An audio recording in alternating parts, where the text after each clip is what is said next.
Bem-vindo ao Contos da Meia-Noite. Aqui é a Fran. A partir de agora, o medo não pede licença. Apague as luzes, coloque os fones, feche os olhos e não olhe para trás. A história já começou. Nunca contei isso publicamente porque sou absurdo demais, mas aconteceu comigo. Não foi sonho, não foi imaginação. Eu sei distinguir cansaço de algo real. O que vi naquela noite não se encaixa em nenhuma explicação normal. Eu trabalhava como técnico de manutenção em prédios comerciais. Plantões noturnos eram comuns, principalmente em prédios antigos. Naquela semana, fui chamado para verificar quedas de energia recorrentes em um edifício comercial antigo, conhecido como Prédio Azul. O prédio era velho, anterior aos padrões modernos. Concreto grosso, corredores estreitos, iluminação fraca. Durante o dia, já era estranho. À noite, parecia abandonado, mesmo com empresas funcionando em alguns andares. Cheguei pouco depois da meia-noite. A portaria estava vazia. Nenhum segurança, nenhuma câmera ligada. Apenas um livro de registros aberto, com páginas amareladas e nomes antigos. Assinei minha entrada e senti um cheiro estranho, como ferrugem molhada. O elevador principal não funcionava. A única opção era a escada de serviço. Uma porta metálica azul, descascada, com manchas escuras próximas à maçaneta. Quando empurrei, senti um ar quente subir do interior da escada, como um sopro vindo de baixo. Comecei a subir. O problema estava no 8º andar. Cada lance de escada parecia mais longo que o anterior. O silêncio era absoluto, quebrado apenas pelo eco dos meus próprios passos e pelo rangido distante da estrutura. No 3º andar, ouvi algo que não combinava com o ambiente. Um som seco, ritmado, como unhas batendo lentamente no concreto. Parei.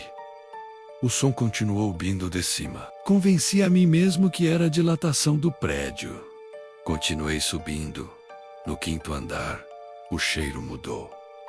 Ficou mais forte, mais pesado. Um odor de mofo, misturado com algo orgânico, como carne esquecida fora da geladeira. Minha garganta começou a arder e senti um gosto metálico na boca. Foi ali que percebi algo errado com a iluminação. As lâmpadas não piscavam, elas pulsavam, como se a luz estivesse respirando junto com o prédio. Claro, lento. Claro, lento.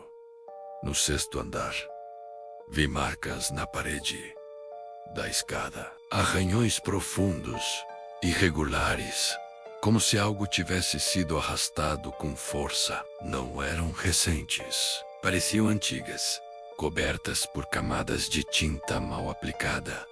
O som das unhas voltou. Mais próximo agora. Não vinha mais de cima. Vinha de todos os lados. Meu instinto dizia para ir embora. Mas o pensamento racional insistia que eu precisava terminar o serviço. Era só cansaço. Sempre é assim que começa. Quando cheguei ao 7º andar, a porta da escada estava aberta. Isso não era normal. Todas deveriam estar fechadas por segurança. Olhei para dentro do corredor e vi que não havia luz alguma. Um breu absoluto. Algo se moveu lá dentro. Não consegui identificar forma ou tamanho. Apenas um deslocamento antinatural da escuridão. Como se o escuro tivesse densidade e estivesse se reorganizando. Fechei a porta com força e subi correndo para o 8º andar. No 8º, a sala elétrica ficava logo à esquerda. Abre o painel. Comecei o procedimento padrão. Tentava focar no trabalho, mas sentia que estava sendo observado. Não com olhos comuns, mas com uma tensão constante e esmagadora. Enquanto mexia nos disjuntores, ouvi a porta da escada se abrir sozinha. Passos começaram a subir, lentamente. Não eram passos humanos. Não havia ritmo regular. Era como se algo estivesse aprendendo a andar enquanto se movia. O cheiro ficou insuportável. Meu estômago embrulhou. O ar parecia mais pesado, difícil de expulsar. Ouvi uma respiração grossa, falhada, como pulmões cheios de líquido. Quando tive coragem de olhar, vi apenas a sombra projetada na parede. Ela não tinha forma definida. Alongava-se demais, dobrava em ângulos impossíveis, como se tivesse mais articulações do que deveria. A sombra parou a poucos metros de mim. Então ouvi uma voz. Não vinha de um ponto específico. Parecia surgir dentro da minha cabeça e fora dela, ao mesmo tempo. Não falava palavras completas. Eram fragmentos, sussurros quebrados. Meu nome dito de formas erradas. A luz do painel começou a piscar violentamente. O som das unhas voltou. Agora rápido, desesperado, como se algo estivesse arranhando para sair de dentro das paredes. Eu larguei tudo e corri. Desci a escada, sem tocar nos degraus direito. Escorreguei, bati o ombro. Senti algo quase tocar meu calcanhar. A respiração, atrás de mim, não diminuía. Ela se aproximava. No quarto andar, as luzes apagaram completamente. Continuei descendo no escuro, guiado apenas pelo desespero. O som atrás de mim mudou. Deixou de ser passos. Virou um arrastar pesado, molhado. Quando empurrei a porta do térreo, caí para fora do prédio. O ar da rua parecia gelado demais, limpo demais. Olhei para trás. A porta da escada estava fechada. Silêncio total. No dia seguinte, voltei com outro técnico e 2 seguranças. A escada estava normal. Nenhum arranhão, nenhum cheiro, nenhuma falha elétrica registrada. Mas no livro da portaria, ao lado do meu nome, alguém tinha escrito com letra tremida. Ele desceu. Eu pedi demissão naquela semana. Nunca mais aceitei serviço noturno em prédios antigos. E até hoje, quando passo perto daquele lugar, sinto o mesmo cheiro de ferrugem molhada, como se algo ainda estivesse subindo pela escada. Você que ouviu até o fim, deixe a cidade de onde está nos escutando. A partir de agora, o medo muda de endereço. Prepare-se para o próximo relato. Eu nunca tive problema com o metrô. Sempre usei, desde jovem. Conheço bem o silêncio estranho das estações vazias e o eco metálico dos túneis. Mas existe um trecho específico da linha, onde algo aconteceu comigo, que até hoje eu evito lembrar. Antes de dormir. Na época, eu trabalhava como funcionário terceirizado da manutenção noturna. Nosso trabalho era simples. Caminhar pelos túneis entre uma estação e outra, verificando cabos-trilhos e infiltrações. Era perigoso, mas bem pago. Naquela noite, fomos designados para um trecho entre 2 estações antigas. Não vou dizer quais. Apenas quem trabalha lá sabe que existem partes que não aparecem nos mapas oficiais. Entramos no túnel pouco depois da 1 da manhã. O último trem já tinha passado. As luzes de emergência deixavam tudo num tom amarelado, doente. O ar era quente, abafado, com cheiro de poeira, óleo e algo mais. Algo que lembrava ferrugem, misturada com sangue seco. Andávamos em fila. Eu ia por último. O som dos passos ecoava de um jeito estranho, como se o túnel fosse maior do que deveria. Às vezes, eu tinha a impressão de ouvir passos a mais, fora do nosso ritmo. Achei que fosse paranoia, até ouvir um barulho vindo da parede. Não era metal, era úmido. Um som de carne sendo pressionada contra concreto. Parei e encostei a lanterna. Não havia nada visível. Mesmo assim, o som continuava, como se algo estivesse se movendo dentro da parede. Seguimos em frente. Mais adiante, encontramos uma porta lateral antiga, lacrada com concreto. Nenhum de nós lembrava daquela porta constar nos registros. O concreto estava rachado, como se algo tivesse empurrado de dentro para fora várias vezes. O cheiro ali era insuportável. Um fedor de carne podre, fezes antigas e mofo profundo. Um dos colegas vomitou no trilho. Eu senti os olhos arderem e a garganta fechar. Foi então que ouvimos a respiração. Não vinha de um ponto fixo. Parecia percorrer o túnel, deslizando pelas paredes, pelo teto, pelo chão. Uma respiração pesada, borbulhante, como pulmões cheios de líquido, sendo forçados a funcionar. As luzes começaram a falhar. No piscar irregular da iluminação, vi algo que não deveria existir. Uma forma escura, grudada no teto do túnel, se movendo de cabeça para baixo. Os membros eram longos demais, dobrando para trás, com articulações estalando. Ela o caiu. Ela desceu lentamente, como se a gravidade não tivesse o mesmo efeito sobre aquele corpo. A pele parecia ausente em algumas partes. Onde deveria haver carne, havia algo brilhante, úmido, pulsando. O cheiro ficou tão forte que senti gosto de podre na língua. Um dos homens começou a gritar. A coisa virou a cabeça de um jeito impossível e abriu a boca. Não era uma boca humana, era larga demais, cheia de dentes irregulares, alguns quebrados, outros ainda presos por fios de carne. O som que saiu dali não foi um grito, foi um arrastar de vozes sobrepostas, como várias pessoas tentando falar ao mesmo tempo através de uma garganta que não comportava todas. Ela avançou.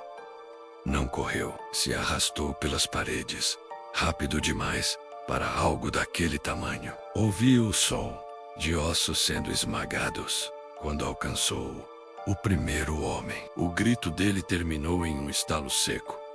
Corri. Não olhei para trás. O túnel parecia se alongar, como se nunca fosse acabar. A respiração vinha logo atrás de mim. Senti algo raspar minha perna, como unhas duras, abrindo o tecido da calça e a pele. Caí. Rolei para o lado e vi, por um segundo, o rosto da coisa muito perto do meu. Não havia olhos definidos, apenas cavidades escuras, profundas, cheias de algo se movendo dentro. Consegui levantar e correr até ver a luz da estação. Saí do túnel gritando. Os seguranças me encontraram em choque, coberto de sangue, que não era todo meu. Disseram que nenhum outro funcionário foi localizado naquela noite nos registros oficiais. Consta que a equipe era composta apenas por mim. O túnel foi fechado semanas depois por problemas estruturais.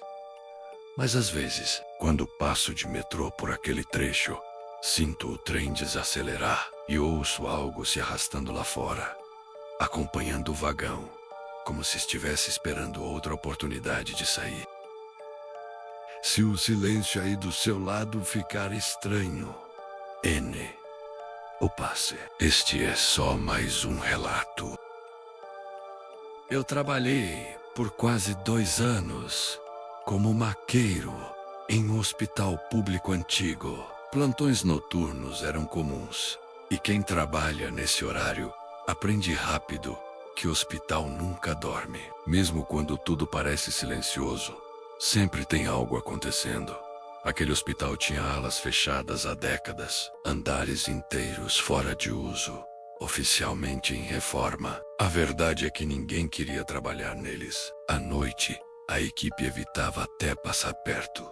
Numa madrugada de terça-feira, por volta das 2h40, a enfermagem ligou pedindo uma maca. Um paciente precisava ser levado para um exame urgente. O detalhe estranho era o local informado. Um andar que não aparecia no painel do elevador. Achei que fosse erro, mas insistiram. Disseram apenas: desce até onde dá. O resto é pela escada. O elevador desceu além do térreo. As portas abriram em um corredor que eu nunca tinha visto. As luzes eram fracas, amareladas, e o ar era quente, úmido, com um cheiro forte de antisséptico velho, misturado com algo podre. O corredor era estreito demais para um hospital. As paredes tinham marcas de mãos, como se alguém tivesse escorado ali repetidas vezes. Algumas marcas pareciam arranhadas, outras afundadas no reboco. Empurrei a maca devagar. O som das rodas ecoava alto demais, como se o lugar fosse oco. Não houve vozes, nem monitores, nem passos. Só o som da minha respiração e um gotejar constante, vindo de algum lugar invisível. As portas dos quartos estavam abertas. Dentro deles, vi macas enferrujadas, lençóis escurecidos e equipamentos antigos, desligados há muito tempo. Alguns colchões tinham manchas escuras, profundas, que não pareciam apenas sangue seco. Foi ali que senti o cheiro mudar. Deixou de ser químico, virou orgânico, um cheiro de carne estragada. Pus, fezes e algo doce demais, quase enjoativo. Minha garganta fechou e meus olhos começaram a lacrimejar. Ouvi um som vindo do fundo do corredor. Um som molhado, ritmado, como algo sendo puxado pelo chão com dificuldade. Parei a maca. O som continuou, mais próximo. Chamei alguém. Ninguém respondeu. Continuei andando, porque voltar parecia pior do que seguir em frente. No fim do corredor, havia uma porta metálica entreaberta. De dentro vinha uma luz fraca e um som de respiração pesada. Empurrei a porta. O que vi ali não parecia uma sala hospitalar. Parecia um depósito de corpos esquecidos. Macas alinhadas, algumas ocupadas, outras parcialmente ocupadas. Havia pessoas ali, ou o que restava delas. Corpos magros demais, com a pele colada nos ossos. Alguns se mexiam lentamente. Outros respiravam com dificuldade, fazendo um som borbulhante, como se os pulmões estivessem cheios de líquido. Um deles abriu os olhos quando me viu. Os olhos estavam opacos, leitosos, mas focaram em mim. A boca se abriu e algo escorreu para fora. Grosso, escuro. Ele tentou falar, mas só saiu um ruído abafado, como carne sendo mastigada. Senti algo tocar meu pé. Olhei para baixo e vi uma mão saindo debaixo de uma maca. Os dedos eram longos demais, tortos, com unhas quebradas e sujas. A mão segurou meu tornozelo com força surpreendente. O toque era gelado, não frio normal. Gelado como algo que não deveria mais ter temperatura. Gritei e chutei. A mão se soltou, mas ouvi um estalo, como o osso quebrando. A coisa embaixo da maca começou a se arrastar para fora. Não tinha pernas. O tronco vinha se puxando pelos braços, deixando um rastro escuro no chão. O rosto era afundado, sem nariz, com a boca rasgada, além do normal. De dentro dela, vinha aquele mesmo som molhado de respiração. Outras macas começaram a se mover. Corpos se contorciam. Alguns tentavam sentar. Outros batiam a cabeça contra o metal, como se quisessem acordar algo dentro deles. As luzes piscaram. Ouvi passos atrás de mim. Muitos passos, desorganizados, arrastados. O corredor, que antes estava vazio, agora estava cheio de sombras se movendo na minha direção. Larguei a maca e corri. Não sabia mais onde estava a escada. As portas pareciam mudar de lugar. Corredores que não existiam surgiam. O hospital parecia crescer por dentro. Senti algo rasgar minha camisa. Unhas entraram nas minhas costas. A dor foi quente, intensa. Continuei correndo, gritando por ajuda. quando acordei, estava no pronto-socorro do próprio hospital. Disseram que me encontraram desacordado no elevador, sozinho, machucado. Nenhum registro de pedido de maca, nenhum registro daquele andar. Quando pedi demissão, o supervisor me chamou de lado e disse apenas: aquele nível não existe mais. Mas às vezes ele te ama. Nunca mais voltei lá. Até hoje, quando passo perto daquele hospital, sinto o cheiro de antisséptico velho, misturado com carne podre, e tenho a certeza de que algo ainda está internado lá embaixo, esperando alguém descer de novo.